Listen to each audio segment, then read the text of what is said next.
Hi dears, നാം ഇന്ന് 8ാം ക്ലാസ്സിലെ സോഷ്യൽ സയൻസിലെ 9ാമത്തെ ചാപ്റ്ററാണ് പഠിച്ചെടുക്കാനായി പോകുന്നത്. മഗധ മുതൽ താനേശ്വരം വരെ. അപ്പോൾ ഈ പാഠഭാഗത്തിലെ പ്രധാനപ്പെട്ട പോയിന്റ്സുകൾ നമുക്ക് നോക്കാം. ഇൻഡിക്ക രചിച്ചത് ആര്? ഇൻഡിക്ക രചിച്ചത് മെഗസ്തനീസ് ആണ്. മെഗസ്തനീസ് ചന്ദ്രഗുപ്ത മൗര്യന്റെ കൊട്ടാരം സന്ദർശിച്ച ഗ്രീക്ക് സഞ്ചാരിയാണ് മെഗസ്തനീസ്. സെലൂക്കസ് നിക്കേറ്റർ എന്ന ഗ്രീക്ക് ഭരണാധികാരിയായിരുന്നു മെഗസ്തനീസിനെ ഇന്ത്യയിലേക്ക് അയച്ചത്. അപ്പോൾ മെഗസ്തനീസിനെ ഇന്ത്യയിലേക്ക് അയച്ച ഭരണാധികാരി ആരായിരുന്നു? സെലൂക്കസ് നിക്കേറ്റർ എന്ന ഗ്രീക്ക് ഭരണാധികാരിയായിരുന്നു മെഗസ്തനീസിനെ ഇന്ത്യയിലേക്ക് അയച്ചത്. അലക്സാണ്ടറുടെ സൈനിക മേധാവിയാണ് സെലൂക്കസ് നിക്കേറ്റർ. നോട്ട് ചെയ്യാം, അലക്സാണ്ടറുടെ സൈനിക മേധാവിയാണ് ആര്? Seleucus Nicator. കഴിഞ്ഞ ചാപ്റ്ററിൽ നമ്മൾ പഠിച്ചിട്ടുണ്ടായിരുന്നു, അരിസ്റ്റോട്ടിലിന്റെ ശിഷ്യനാണ് ആര്? അലക്സാണ്ടർ ഭരണാധികാരിയായിരുന്ന രാജ്യം പ്രാചീന ഗ്രീസിലെ മാസിഡോണിയാണ്. പ്രാചീന ഗ്രീസിലെ മാസിഡോണിയയിലാണ് അലക്സാണ്ടർ ഭരണാധികാരിയായിരുന്നത്. അലക്സാണ്ടർ ഇന്ത്യ ആക്രമിച്ചത് BC 327 തുടങ്ങിയ കാര്യങ്ങൾ നാം കഴിഞ്ഞ ചാപ്റ്ററിൽ പഠിച്ചെടുത്തതാണ്. നമുക്ക് ഈ പാഠത്തിലേക്ക് വീണ്ടും വരാം. ചന്ദ്രഗുപ്ത മൗര്യൻ മഗധയിൽ അധികാരത്തിൽ വന്ന വർഷം BC 321. ചന്ദ്രഗുപ്ത മൗര്യൻ മഗധയിൽ അധികാരത്തിൽ വന്നത് BC 321. അർത്ഥശാസ്ത്രം രചിച്ചത് കൗടില്യനാണ്. ചാണക്യൻ, വിഷ്ണുഗുപ്തൻ എന്നീ പേരുകളിലും അറിയപ്പെട്ടിരുന്നത് കൗടില്യനാണ്. അപ്പോൾ അർത്ഥശാസ്ത്രം രചിച്ചത് ചാണക്യനാണ്, വിഷ്ണുഗുപ്തനാണ്, കൗടില്യനാണ്. അപ്പോൾ ഈ ചാണക്യൻ, വിഷ്ണുഗുപ്തൻ എന്നീ പേരുകളിലെല്ലാം അറിയപ്പെട്ടിരുന്നത് കൗടില്യനെയാണ്. ചന്ദ്രഗുപ്ത മൗര്യന്റെ പ്രധാന മന്ത്രിയായിരുന്നു കൗടില്യൻ. തക്ഷശിലയിലെ അധ്യാപകനായിരുന്നു ഇദ്ദേഹം. സംസ്കൃതത്തിലാണ് അർത്ഥശാസ്ത്രം രചിച്ചത് സംസ്കൃതത്തിലാണ്. ഈ കൃതിയിൽ ദാസന്മാർ എന്നാണ് അടിമകളെ വിളിച്ചിരുന്നത്.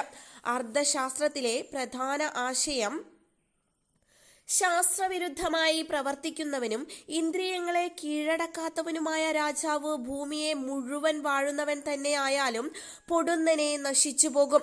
ആകയാൽ രാജാവ് കാര്യനിർവഹണം കൊണ്ട് പ്രജകളെ സ്വധർമ്മം ചെയ്യാൻ പ്രേരിപ്പിക്കണം. ഇത് അർത്ഥശാസ്ത്രത്തിലെ കൗടില്യന്റെ ആശയമാണ്. അർത്ഥശാസ്ത്രത്തിൽ ഒരു രാഷ്ട്രത്തിനു വേണ്ട 7 ഘടകങ്ങളെ കുറിച്ച് പ്രതിപാദിക്കുന്നുണ്ട്. ഇവ അറിയപ്പെടുന്നത് സപ്താംഗങ്ങൾ എന്നാണ്. അർത്ഥശാസ്ത്രത്തിൽ ഒരു രാഷ്ട്രത്തിനു വേണ്ട 7 ഘടകങ്ങളെ കുറിച്ച് പ്രതിപാദിക്കുന്നു. ഇവ അറിയപ്പെടുന്നത് സപ്താംഗങ്ങൾ എന്നാണ്.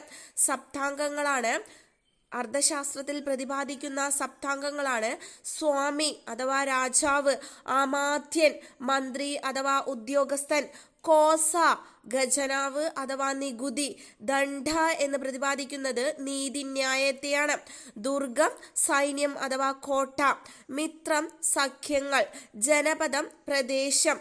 അപ്പോൾ അർത്ഥശാസ്ത്രത്തിൽ പ്രതിപാദിക്കുന്ന 7 സപ്താംഗങ്ങളാണ് സ്വാമി, അമാത്യൻ, കോസ, ദണ്ഡ, ദുർഗം, മിത്രം, ജനപദം.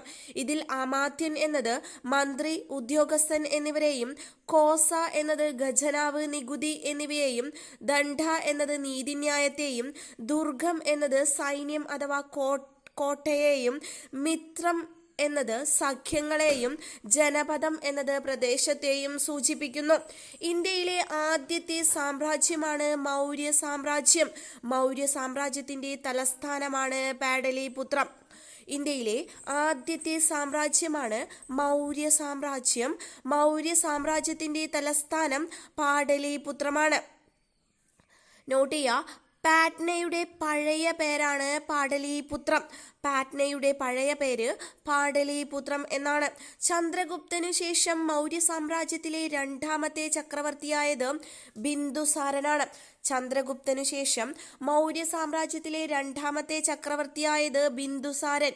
ബിന്ദുസാരന് ശേഷം അധികാരത്തിൽ വന്ന മൗര്യ ചക്രവർത്തിയാണ് അശോകൻ. ചന്ദ്രഗുപ്തനു ശേഷം മൗര്യ സാമ്രാജ്യത്തിലെ രണ്ടാമത്തെ ചക്രവർത്തിയായത് ബിന്ദുസാരനും ബിന്ദുസാരന് ശേഷം അധികാരത്തിൽ വന്ന മൗര്യ ചക്രവർത്തി അശോകനുമാണ്. ധർമ്മശാസനങ്ങൾ പുറപ്പെടുവിച്ചത് അശോകനാണ്. പിയദശി എന്നും അറിയപ്പെട്ടിരുന്നത് അശോകനെയാണ്. പിയദശി എന്ന് അറിയപ്പെട്ടിരുന്നത് അശോകനെയാണ്. അശോകൻ പിന്നീട് ബുദ്ധമതം സ്വീകരിച്ചു. ധമ്മ നടപ്പിലാക്കാൻ അശോകന് പ്രേരണയായത് ബുദ്ധനാണ്. രാജ്യത്തെ ജനങ്ങൾ തമ്മിലുള്ള ഐക്യം നിലനിർത്താൻ അശോകൻ സ്വീകരിച്ച നയമാണ് ധമ്മ. ധമ്മ നടപ്പിലാക്കാൻ അശോകന് പ്രേരണയായത് ബുദ്ധനാണ്. രാജ്യത്തെ ജനങ്ങൾ തമ്മിലുള്ള ഐക്യം നിലനിർത്താൻ അശോകൻ സ്വീകരിച്ച നയമാണ് ധമ്മ. സംസ്കൃതത്തിലെ ധർമ്മം എന്ന വാക്കിന്റെ പ്രാകൃത രൂപമാണ് ധമ്മ. സംസ്കൃതത്തിലെ ധർമ്മം എന്ന വാക്കിന്റെ പ്രാകൃത രൂപമാണ് ധമ്മ. അശോകന്റെ ശാസനങ്ങൾ ഭൂരിഭാഗവും എഴുതപ്പെട്ട ലിപി ബ്രാഹ്മി ലിപിയാണ്. ബ്രാഹ്മി ലിപിയിലാണ് അശോകന്റെ ശാസനങ്ങൾ ഭൂരിഭാഗവും എഴുതപ്പെട്ടത്. ബ്രാഹ്മി ലിപി. ഏത് ഭാഷയിലാണ് അശോകന്റെ ശാസനങ്ങൾ ഭൂരിഭാഗവും എഴുതപ്പെട്ടത്?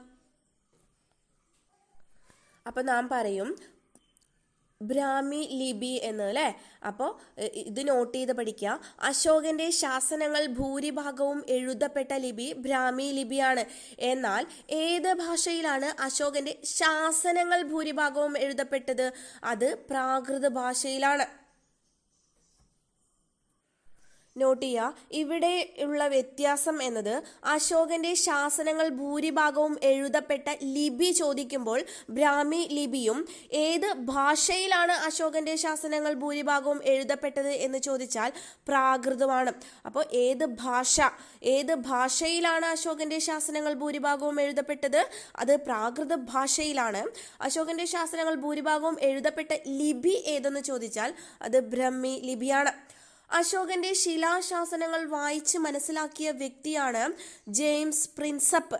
1837 അശോകന്റെ ശാസനങ്ങൾ വായിച്ച് മനസ്സിലാക്കിയ വ്യക്തിയാണ് ജെയിംസ് പ്രിൻസപ്പ്. 1837 ഇന്ത്യയുടെ വടക്ക് പടിഞ്ഞാറൻ ഭാഗത്തു നിന്നും ലഭിച്ച അശോകന്റെ ശാസനങ്ങളിലെ ഭാഷയാണ് ഖരോഷ്ടി.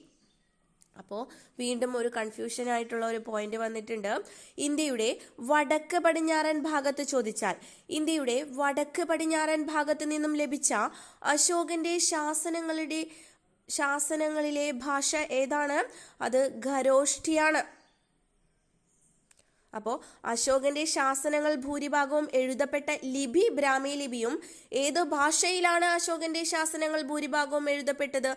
ഭാഷ ചോദിച്ചാൽ അത് പ്രാകൃതവും. ഇന്ത്യയുടെ വടക്ക് പടിഞ്ഞാറൻ ഭാഗത്തു നിന്നും ലഭിച്ച അശോക ശാസനങ്ങളിലെ ഭാഷ ഏതെന്ന് ചോദിച്ചാൽ അത് ഖരോഷ്ടിയുമാണ്. നോട്ട് ചെയ്യുക.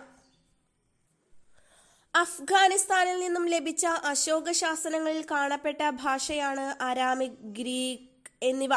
അഫ്ഗാനിസ്ഥാനിൽ നിന്നും ലഭിച്ച അശോക ശാസനങ്ങളിൽ കാണപ്പെട്ട ഭാഷ ഏതാണ്? അരാമിക്, ഗ്രീക്ക് എന്നിവയാണ്. അഫ്ഗാനിസ്ഥാനിൽ നിന്നും ലഭിച്ച അശോക ശാസനങ്ങളിൽ കാണപ്പെട്ട ഭാഷയാണ് അരാമിക്, ഗ്രീക്ക് എന്നിവ. അശോകന്റെ പ്രധാനപ്പെട്ട ശാസനങ്ങളാണ് തോപാര സ്തംഭ ശാസനം, രൂപനാഥ് ശാസനം, ധൗളി ശാസനം, വൈശാലി സ്തംഭ ശാസനം എന്നിവ. അശോകന്റെ പ്രധാനപ്പെട്ട ശാസനങ്ങളാണ് തോപാര സ്തംഭ ശാസനം, രൂപനാഥ് ശാസനം, ധൗളി ശാസനം, വൈശാലി സ്തംഭ ശാസനം എന്നിവ. സാഞ്ചി സ്തൂപം പണിതത് അശോകനാണ്. ബുദ്ധമതം പ്രചരിപ്പിക്കുന്നതിന് അശോകൻ സിലോണിലേക്ക് അയച്ചത് മഹേന്ദ്രനെയും സംഘമിത്രയെയാണ്. ഇതിൽ മഹേന്ദ്രൻ അശോകന്റെ മകനും സംഘമിത്ര അശോകന്റെ മകളുമാണ്. ബുദ്ധമതം പ്രചരിപ്പിക്കുന്നതിനായി അശോകൻ സിലോണിലേക്ക് അയച്ചത് മകനായ മഹേന്ദ്രനെയും മകളായ സംഘമിത്രയെയുമാണ്. പ്രാചീന കാലത്ത് ശ്രീലങ്ക സിലോൺ എന്ന പേരിലാണ് അറിയപ്പെട്ടത്. നോട്ട് ചെയ്യുക. പ്രാചീന കാലത്ത് സിലോൺ അറിയപ്പെട്ടിരുന്നത് ഏത് പേരിലാണ്? ശ്രീലങ്ക അറിയപ്പെട്ടിരുന്നത്. പ്രാചീന കാലത്ത് ശ്രീലങ്ക സിലോൺ എന്ന പേരിലാണ് അറിയപ്പെട്ടത്. കച്ചവടത്തിനും ഉദ്യോഗസ്ഥർക്ക് ശമ്പളം നൽകുന്നതിനും അശോകന്റെ കാലത്ത് ഉപയോഗിച്ച നാണയങ്ങളാണ് മുദ്രിത നാണയങ്ങൾ. കച്ചവടത്തിനും ഉദ്യോഗസ്ഥർക്ക് ശമ്പളം നൽകുന്നതിനും അശോകന്റെ കാലത്ത് ഉപയോഗിച്ച നാണയങ്ങളാണ് മുദ്രിത നാണയങ്ങൾ. അർത്ഥശാസ്ത്രത്തിൽ പരാമർശിക്കുന്ന മൗര്യ ഭരണകാലത്തെ നികുതികളാണ് ഭാഗ, ബലി, ഉദകഭാഗ, ശുൽക്ക എന്നിവ. ഇതിൽ ഭാഗ എന്നത് ഭൂനികുതിയും ബലി പഴം, പൂന്തോട്ടം എന്നിവയ്ക്ക് മേലുള്ള നികുതിയാണ്. ഉദകഭാഗ എന്നത് ജലനികുതിയും ശുൽക്ക എന്നത് കയറ്റുമതി ഇറക്കുമതികളുടെ മേലുള്ള നികുതിയുമാണ്. ഭാഗ ഭൂനികുതിയാണ്. ബലി പഴം, പൂന്തോട്ടം എന്നിവയ്ക്ക് മേലുള്ള നികുതി. ഉദകഭാഗ ജലനികുതി. ശുൽക്ക കയറ്റുമതി ഇറക്കുമതികളുടെ മേലുള്ള നികുതിയാണ്. കുശാന വംശത്തിലെ ശ്രദ്ധേയനായ ഭരണാധികാരിയാണ് കനിഷ്കൻ. കുശാന വംശത്തിലെ ശ്രദ്ധേയനായ ഭരണാധികാരിയാണ് കനിഷ്കൻ. ശകവർഷം ആരംഭിച്ചത് കനിഷ്കനാണ്. AD 78 ശകവർഷം ആരംഭിച്ചത്. ഇന്ത്യയുടെ ഔദ്യോഗിക കലണ്ടറാണ് ശകവർഷം. കനിഷ്കന്റെ സദസ്സിലെ ബുദ്ധമത പണ്ഡിതന്മാരാണ് അശ്വഘോഷനും വസുമിത്രനും. കനിഷ്കന്റെ സദസ്സിലെ ബുദ്ധമത പണ്ഡിതന്മാരാണ് അശ്വഘോഷനും വസുമിത്രനും. കനിഷ്കന്റെ സദസ്സിലെ വൈദ്യശാസ്ത്ര പണ്ഡിതന്മാരാണ് ചരകൻ, ശുശ്രുതൻ എന്നിവർ. കനിഷ്കന്റെ സദസ്സിലെ വൈദ്യശാസ്ത്ര പണ്ഡിതന്മാരാണ് ചരകൻ, ശുശ്രുതൻ എന്നിവർ. ഇന്ത്യയിലെ ആദ്യത്തെ സ്വർണ്ണ നാണയങ്ങൾ പുറത്തിറക്കിയത് കുശാന വംശമാണ്. ഇന്ത്യയിലെ ആദ്യത്തെ സ്വർണ്ണ നാണയങ്ങൾ പുറത്തിറക്കിയത് കുശാന വംശമാണ്. ഗ്രീക്ക്, റോമൻ ശില്പവിദ്യയും ഇന്ത്യൻ പരമ്പരാഗത ശില്പവിദ്യയുടെയും സംയോജനമായ കലാരൂപമാണ് ഗാന്ധാര ശില്പകല. ഗ്രീക്ക്, റോമൻ ശില്പവിദ്യയും ഇന്ത്യൻ പരമ്പരാഗത ശില്പവിദ്യയുടെയും സംയോജനമായ കലാരൂപം ഏതാണ്? ഗാന്ധാര ശില്പകലയാണ്. ഗാന്ധാര ശില്പകല രൂപപ്പെട്ടത് കുശാനന്മാരുടെ ഭരണകാലത്താണ്. കനിഷ്കന്റെ കാലത്ത് ഇന്ത്യയിൽ ഉണ്ടായിരുന്ന ശില്പകലാരൂപം ഏതെന്ന് ചോദിച്ചാൽ ഗാന്ധാര ശില്പകലയാണ്. ഇന്നത്തെ അഫ്ഗാനിസ്ഥാനിലെ കണ്ടഹാർ പ്രാചീന കാലത്ത് അറിയപ്പെട്ടത് ഗന്ധാരം എന്ന പേരിലാണ്. ഇന്നത്തെ അഫ്ഗാനിസ്ഥാനിലെ കണ്ടഹാർ പ്രാചീന കാലത്ത് അറിയപ്പെട്ടത് ഗാന്ധാരം എന്നാണ്. കനിഷ്കൻ തന്റെ രാജ്യത്തിന്റെ ഔദ്യോഗിക മതമാക്കിയത് മഹായാന ബുദ്ധമതമാണ്. കനിഷ്കൻ തന്റെ രാജ്യത്തിന്റെ ഔദ്യോഗിക മതമാക്കിയത് മഹായാന ബുദ്ധമതത്തെയാണ്. ബുദ്ധന്റെ പ്രതിമകളെ ആരാധിച്ചിരുന്ന ഇവർ ബുദ്ധനെ ദൈവമായിട്ടാണ് കണ്ടിരുന്നത്. മൗര്യ കാലഘട്ടത്തിനു ശേഷം മധ്യേന്ത്യയിലും ദക്ഷിണേന്ത്യയിലുമായി ശക്തി പ്രാപിച്ച ഭരണാധികാരികളാണ് ശതവാഹനന്മാർ. മൗര്യ കാലഘട്ടത്തിനു ശേഷം മധ്യേന്ത്യയിലും ദക്ഷിണേന്ത്യയിലുമായി ശക്തി പ്രാപിച്ച ഭരണാധികാരികളാണ് ശതവാഹനന്മാർ. BC 1-ാം നൂറ്റാണ്ടിലായിരുന്നു ഇവർ ഭരണം നടത്തിയത്. ഈ ശതവാഹനന്മാരുടെ തലസ്ഥാനമാണ് പ്രതിഷ്ഠാനമാണ് ശതവാഹനന്മാരുടെ തലസ്ഥാനം. പ്രതിഷ്ഠാനത്തിന്റെ ഇന്നത്തെ പേരാണ് പൈതാൻ. ഇത് സ്ഥിതി ചെയ്യുന്നത് മഹാരാഷ്ട്രയിലാണ്. പ്രതിഷ്ഠാനത്തിന്റെ ഇന്നത്തെ പേരാണ് പൈതാൻ. ഇത് മഹാരാഷ്ട്രയിൽ സ്ഥിതി ചെയ്യുന്നു. ബുദ്ധ സന്യാസിമാർ, ബ്രാഹ്മണർ എന്നിവർക്ക് ഭൂമി ദാനം നൽകിയത് ശതവാഹനന്മാരാണ്. ബുദ്ധ സന്യാസിമാർ, ബ്രാഹ്മണർ എന്നിവർക്ക് ഭൂമി ദാനം നൽകിയത് ശതവാഹനന്മാരാണ്. ഇന്ത്യയിൽ ഭൂദാന സമ്പ്രദായത്തിന് തുടക്കം കുറിച്ചത് ഇവരാണ്. ഗൗതമി പുത്ര ശതകർണി, വസിഷ്ഠി പുത്രൻ തുടങ്ങിയവർ ശതവാഹന രാജാക്കന്മാർ ആയിരുന്നു. അമരാവതി, നാഗാർജുനകൊണ്ട എന്നീ നഗരങ്ങൾ ആവിർഭവിച്ചത് ഏത് രാജാക്കന്മാരുടെ കാലത്താണ്? അത് ശതവാഹനന്മാരുടെ കാലത്താണ്. അമരാവതി, നാഗാർജുനകൊണ്ട എന്നീ നഗരങ്ങൾ ആവിർഭവിച്ചത് ശതവാഹനന്മാരുടെ കാലത്താണ്. ഗിൽഡുകൾ എന്ന ഉത്പാദന വിതരണങ്ങൾ നിയന്ത്രിച്ചിരുന്ന കച്ചവട സംഘങ്ങൾ രൂപപ്പെട്ടത് ശതവാഹനന്മാരുടെ കാലത്താണ്. ഗിൽഡുകൾ എന്ന ഉത്പാദന വിതരണങ്ങൾ നിയന്ത്രിച്ചിരുന്ന കച്ചവട സംഘങ്ങൾ രൂപപ്പെട്ടത് ശതവാഹനന്മാരുടെ കാലത്താണ്. മൗര്യ സാമ്രാജ്യത്തിന്റെ തകർച്ചയ്ക്ക് ശേഷം പാടലീപുത്രം ആസ്ഥാനമാക്കി ഗംഗാ സമതലത്തിൽ വളർന്നുവന്ന ശക്തമായ സാമ്രാജ്യമാണ് ഗുപ്ത സാമ്രാജ്യം. മൗര്യ സാമ്രാജ്യത്തിന്റെ തകർച്ചയ്ക്ക് ശേഷം പാടലീപുത്രം ആസ്ഥാനമാക്കി ഗംഗാ സമതലത്തിൽ വളർന്നുവന്ന ശക്തമായ സാമ്രാജ്യമാണ് ഗുപ്ത സാമ്രാജ്യം. ശക്തനായ ആദ്യത്തെ ഗുപ്ത ഭരണാധികാരിയാണ് ചന്ദ്രഗുപ്തൻ ഒന്നാമൻ. ശക്തനായ ആദ്യത്തെ ഗുപ്ത ഭരണാധികാരിയാണ് ചന്ദ്രഗുപ്തൻ ഒന്നാമൻ. BC 320 അദ്ദേഹം ഗുപ്തവർഷത്തിന് തുടക്കം കുറിച്ചു. ഗുപ്തവർഷത്തിന് തുടക്കം കുറിച്ചത് ചന്ദ്രഗുപ്തൻ ഒന്നാമനാണ് BC 320. ഇനി ചാണക്യൻ ആരുടെ സഭയിലെ പ്രധാനമന്ത്രിയായിരുന്നു? അത് ചന്ദ്രഗുപ്ത മൗര്യന്റെ സഭയിലെ പ്രധാന മന്ത്രിയായിരുന്നു. വെറുമൊരു ആത്മകഥം എന്ന കവിത രചിച്ചത് ONV കുറുപ്പാണ്. ഇദ്ദേഹത്തിന്റെ കവിതയിലെ ചില വരികളാണ്: ഗുപ്തകീർത്തിതൻ മണ്ണടിഞ്ഞ മന്ദിരമല്ല, ഉജ്ജയിനിതൻ നടക്കാവിൽ ഞാൻ തിരയുന്നു, ആടിമേഘത്തെ പ്രേമദൂതിനായി നിയോഗിക്കും, ഏതോ യക്ഷനായി തീർന്ന കവിതൻ കാൽപ്പാടത്രേ. ഗുപ്ത കാലഘട്ടത്തിൽ ജീവിച്ചിരുന്ന കാളിദാസനെ പറ്റിയാണ് ഈ കവിതയിൽ പരാമർശിക്കുന്നത്. നോട്ട് ചെയ്യാം, വെറുമൊരു ആത്മകഥം എന്ന കവിത രചിച്ചത് ONV കുറുപ്പാണ്. ഈ ONV കുറുപ്പ് രചിച്ച ഈ കവിതയിലെ വരികളിൽ ഗുപ്ത കാലഘട്ടത്തിൽ ജീവിച്ചിരുന്ന കാളിദാസനെ പറ്റിയാണ് സൂചിപ്പിച്ചിട്ടുള്ളത്. ചന്ദ്രഗുപ്തൻ ഒന്നാമനെ തുടർന്ന് അധികാരത്തിൽ വന്നത് സമുദ്രഗുപ്തനാണ്. ചന്ദ്രഗുപ്തൻ ഒന്നാമനെ തുടർന്ന് അധികാരത്തിൽ വന്നത് സമുദ്രഗുപ്തനാണ്. അലഹബാദ് പ്രശസ്തി തയ്യാറാക്കിയത് ഹരിസേനൻ. അലഹബാദ് പ്രശസ്തി തയ്യാറാക്കിയത് ഹരിസേനനാണ്. സമുദ്രഗുപ്തന്റെ കൊട്ടാരം കവിയാണ് ഹരിസേനൻ. സമുദ്രഗുപ്തന്റെ ആക്രമണങ്ങളെ കുറിച്ചുള്ള വിവരങ്ങൾ ഈ അലഹബാദ് പ്രശസ്തിയിലൂടെ നമുക്ക് ലഭിക്കുന്നു. അലഹബാദ് സ്തംഭത്തിൽ ഈ പ്രശസ്തി കൊത്തിവെച്ചിട്ടുണ്ട്. രാജാക്കന്മാരുടെ യുദ്ധവിജയവും ഭരണ നേട്ടങ്ങളെയും പ്രകീർത്തിച്ചുകൊണ്ട് രാജസദസ്സിലെ കവികൾ തയ്യാറാക്കുന്ന ലിഖിതങ്ങളാണ് പ്രശസ്തികൾ. എന്താണ് പ്രശസ്തികൾ? രാജാക്കന്മാരുടെ യുദ്ധവിജയവും ഭരണ നേട്ടങ്ങളെയും പ്രകീർത്തിച്ചുകൊണ്ട് രാജസദസ്സിലെ കവികൾ തയ്യാറാക്കുന്ന ലിഖിതങ്ങളാണ് പ്രശസ്തികൾ. സമുദ്രഗുപ്തന് ശേഷം ഗുപ്ത സാമ്രാജ്യത്തിന്റെ വിസ്തൃതി വർദ്ധിപ്പിച്ചത് ചന്ദ്രഗുപ്തൻ രണ്ടാമനാണ്. സമുദ്രഗുപ്തന് ശേഷം ഗുപ്ത സാമ്രാജ്യത്തിന്റെ വിസ്തൃതി വർദ്ധിപ്പിച്ചത് ചന്ദ്രഗുപ്തൻ രണ്ടാമനാണ്. തലസ്ഥാനം പാടലീപുത്രത്തിൽ നിന്നും ഉജ്ജയിനിയിലേക്ക് മാറ്റിയത് ചന്ദ്രഗുപ്തൻ രണ്ടാമനാണ്. നോട്ട് ചെയ്യാം. വിക്രമാദിത്യ കഥകളിൽ പരാമർശിക്കുന്ന വിക്രമാദിത്യൻ എന്ന് കരുതപ്പെടുന്ന രാജാവാണ് ചന്ദ്രഗുപ്തൻ രണ്ടാമൻ. ശകാരി എന്ന സ്ഥാനപ്പേര് സ്വീകരിച്ചു. ശാകന്മാരെ പരാജയപ്പെടുത്തിയതിനു ശേഷമാണ് ഇദ്ദേഹത്തിന് ശകാരി എന്ന സ്ഥാനപ്പേര് സ്വീകരിച്ചത്. ദേവരാജൻ എന്ന് സാഞ്ചി രേഖകളിൽ ഇദ്ദേഹത്തെ വിശേഷിപ്പിച്ചു. ദേവരാജൻ എന്ന് സാഞ്ചി രേഖകളിൽ ഇദ്ദേഹത്തെ വിശേഷിപ്പിച്ചിട്ടുണ്ട്. ദേവഗുപ്തൻ എന്ന് ഇദ്ദേഹത്തെ മകൾ പ്രഭാവതി ഗുപ്തയുടെ ശാസനങ്ങളിൽ വിശേഷിപ്പിച്ചിട്ടുണ്ട്. ദേവഗുപ്തൻ എന്ന് നമ്മുടെ ചന്ദ്രഗുപ്തൻ രണ്ടാമനെ ഇദ്ദേഹത്തിന്റെ മകളായ പ്രഭാവതി ഗുപ്തയുടെ ശാസനങ്ങളിൽ വിശേഷിപ്പിച്ചിട്ടുണ്ട്. ചന്ദ്രഗുപ്ത വിക്രമാദിത്യൻ എന്നും ചന്ദ്രഗുപ്തൻ രണ്ടാമൻ അറിയപ്പെടുന്നു. ചന്ദ്രഗുപ്ത വിക്രമാദിത്യന്റെ ഭരണകാലത്ത് ഇന്ത്യയിലെത്തിയ ചൈനീസ് സഞ്ചാരിയാണ് ഫാഹിയാൻ. ചന്ദ്രഗുപ്ത വിക്രമാദിത്യന്റെ ഭരണകാലത്ത് ഇന്ത്യയിലെത്തിയ ചൈനീസ് സഞ്ചാരി ഫാഹിയാനാണ്. ചന്ദ്രഗുപ്തൻ രണ്ടാമന്റെ പണ്ഡിത സദസ്സാണ് നവരത്നങ്ങൾ. നവരത്നങ്ങളിൽ പ്രധാനിയാണ് കാളിദാസൻ.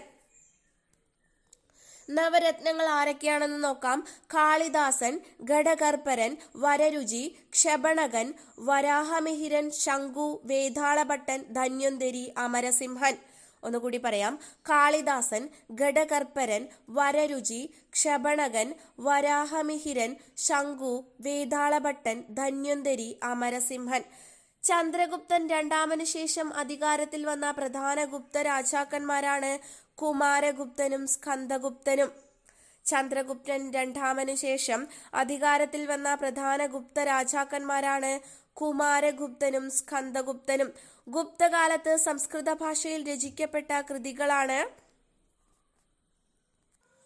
കാളിദാസന്റെ സാഹിത്യകൃതികളാണ് അഭിജ്ഞാന ശാകുന്തളം, വിക്രമോർവശീയം, മാളവികാഗ്നിമിത്രം, കുമാര സംഭവം എന്നിവ. ശൂദ്രകന്റെ സാഹിത്യകൃതിയാണ് മൃച്ഛകടികം. വിശാഖദത്തന്റെ സാഹിത്യകൃതിയാണ് മുദ്രരാക്ഷസനം, ദേവി ചന്ദ്രഗുപ്തം. വരാഹമിഹിരന്റെ ശാസ്ത്രകൃതികളാണ് പഞ്ചസിദ്ധാന്തിക, ലഘുജാതകം, ബൃഹത് ജാതകം എന്നിവ. ആര്യഭടന്റെ ശാസ്ത്രകൃതിയാണ് ആര്യഭടീയം. അമരസിംഹന്റെ ഭാഷാ നിഘണ്ടുവാണ് അമരകോശം. ഒന്നുകൂടി പറയാം. ഗുപ്തകാലത്ത് സംസ്കൃത ഭാഷയിൽ രചിക്കപ്പെട്ട മേഖലകളും കൃതികളുമാണ് നോക്കുന്നത്. കാളിദാസന്റെ സാഹിത്യ കൃതികളാണ് അഭിജ്ഞാന ശാകുന്തളം, വിക്രമോർവശീയം, മാളവികാഗ്നിമിത്രം, കുമാരസംഭവം എന്നിവ. ശൂദ്രകന്റെ സാഹിത്യകൃതികളാണ് മൃച്ഛകടികം. വിശാഖദത്തന്റെ സാഹിത്യകൃതികളാണ് മുദ്ര രാക്ഷസം, ദേവി ചന്ദ്രഗുപ്തം. വരാഹമിഹിരന്റെ ശാസ്ത്രകൃതികളാണ് പഞ്ചസിദ്ധാന്തിക, ലഘുജാതകം, ബൃഹത് ജാതകം എന്നിവ. ആര്യഭടന്റെ ശാസ്ത്രകൃതികളാണ് ആര്യഭടീയം. അമരസിംഹന്റെ ഭാഷാ നിഘണ്ടുവാണ് അമരകോശം. ഗുപ്ത ഭരണത്തിനു ശേഷം പ്രാചീന ഇന്ത്യയിൽ നിലവിൽ വന്ന ഭരണാധികാരികളാണ് വർധന രാജാക്കന്മാരുടെ ഭരണകേന്ദ്രം താനേശ്വറാണ്. താനേശ്വർ ഇന്നത്തെ ഹരിയാനയിൽ സ്ഥിതി ചെയ്യുന്നു. വർധന വംശത്തിലെ പ്രധാനപ്പെട്ട രാജാവാണ് ഹർഷവർദ്ധനൻ. പ്രിയദർശിക, രത്നാവലി, നാഗാനന്ദം എന്നീ നാടകങ്ങൾ രചിച്ചത് ഹർഷവർദ്ധനനാണ്. പ്രിയദർശിക, രത്നാവലി, നാഗാനന്ദം എന്നീ നാടകങ്ങൾ രചിച്ചത് ഹർഷവർദ്ധനനാണ്. നളന്ദ സർവകലാശാലയുടെ ഉന്നമനത്തിനായി നടപടികൾ കൈക്കൊണ്ടത് ഇദ്ദേഹമാണ്. നളന്ദ സർവകലാശാലയുടെ ഉന്നമനത്തിനായി നടപടികൾ കൈക്കൊണ്ട വർധന രാജാവാണ് ഹർഷവർദ്ധനൻ. ഹർഷചരിതം രചിച്ചത് ബാണഭട്ടൻ. ഹർഷന്റെ കാലത്ത് ഇന്ത്യ സന്ദർശിച്ച ചൈനീസ് സഞ്ചാരിയാണ് ഹുയാൻസാങ്. കണക്ട് ചെയ്യാം. ഹർഷചരിതം രചിച്ചത് ബാണഭട്ടൻ. ഹർഷന്റെ കാലത്ത് ഇന്ത്യ സന്ദർശിച്ച ചൈനീസ് സഞ്ചാരിയാണ് ഹുയാൻസാങ്. അപ്പോൾ ഇത്രയും കാര്യങ്ങളാണ് നമുക്ക് ഈ പാഠഭാഗത്തിൽ നിന്നും പഠിച്ചെടുക്കാനുള്ളത്. നോട്ട് ചെയ്ത് പഠിക്കുക. താങ്ക്